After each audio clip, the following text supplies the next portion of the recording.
تیر بالا علاقہ کارو درہ کا ایک پسماندہ ولیج کونسل کے ناظم ملک محمد روخان کے اعزاز میں تقریب کا انعقاد کیا، جس میں تمام سیاسی جماعتوں کے قائدین اور عام لوگوں نے کثیر تعداد میں شرکت کی۔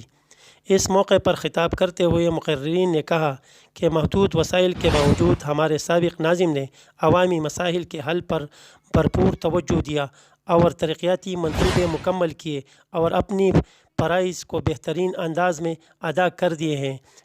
جس کی وجہ سے اس علاقے کے عوام ان سے خوش ہیں۔ سابق ناظم ملک محمد روخان نے کہا کہ عوام کے اعتماد پر ان کے لیے اترنا مشکل مرحلہ تھا۔ علاقے میں مسائل زیادہ تھے مگر انہوں نے ہمت نہیں ہاری، یہی وجہ ہے کہ آج عوام کی عدالت میں سرخرو ہوں۔ انہوں نے کہا کہ وہ حلفاً کہتا ہے کہ ناظم کے حیثیت سے ملنے والی تنخواہ جیب میں نہیں ڈالی بلکہ ترقیاتی کاموں پر خرچ کر دی ہے۔ کارو درہ کا یہ نوجوان عوامی نمائندہ دیر بالا کے سابق بلدیاتی نمائندگان کے لیے رول ماڈل بن گئے ہیں اور یہ بات واضح ہو گئی ہے کہ جس نے بھی اپنے علاقے کے لیے خلوصی دل سے کام کیا اس کا صلہ مل گیا ہے۔ جی